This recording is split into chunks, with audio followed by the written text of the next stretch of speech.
Hey there, and welcome to exercise number 33.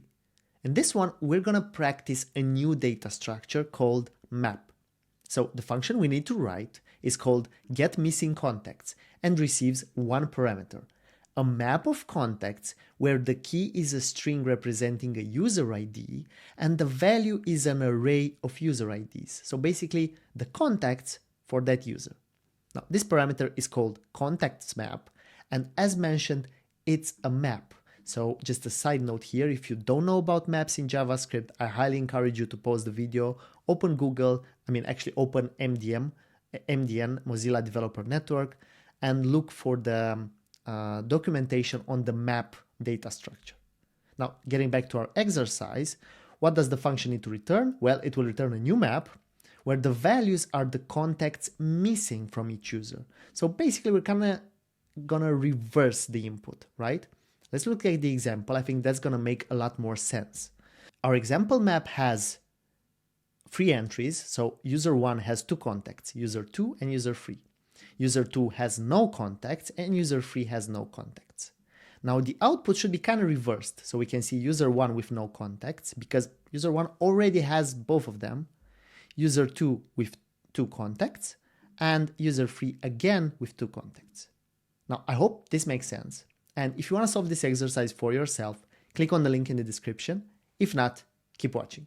I'm going to go here into the code area. And the first thing I want to do is I'm going to create a new map, which is going to be empty initially. So I'm going to say const result map is new map. Next, I need to know all the users in our map because I'm going to need to know what are the missing contacts. So I'm going to say const all users is equal to array.from contacts of keys. So now we get all users. And now what we want to do is I'm going to iterate through all of them. So I'm going to say all users.for each user ID.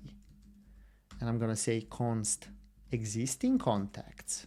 I'm going to go into our map is contactsMap of get user ID.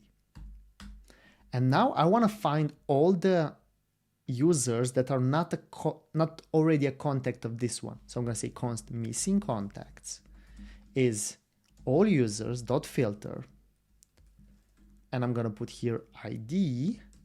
I'm going to say return existing contacts dot includes ID with a not beforehand. So I'm going to say, okay, our missing contacts are all of those users which are not in our existing contacts array. After we compute this, I'm going to say resultsMap.set user ID with missing contacts. And finally, I'm going to return result map. Now let's test our code. So I'm going to say console log get missing contacts of new map. And here we're going to get an array of items. So I'm going to say first, it's going to be user 1, it's going to have user 2 and user 3. And let's do it kind of the same. User 2 has nobody and user 3 has nobody. So we're going to get a new map. By the way, this is the way this library I'm using to display data in the console shows the map. So I know it's not showing exactly like it does in Google Chrome or in Firefox or in Safari console, but I hope this is good enough. So let's look at the output. So I'm going to say the data is this. User 1 has, okay, it's buggy. So user 1 has himself or herself as contact. So that's not good. So I'm going to say, okay, the missing contacts are all users except the user which are a contact and also except the current user. So I'm going to say return user ID different than ID and this one. Now if we look at the example, user 1 has no contacts, user 2 has both, user 3 has both. Let's test our code and voila, it works. Cheers and see you in the next one.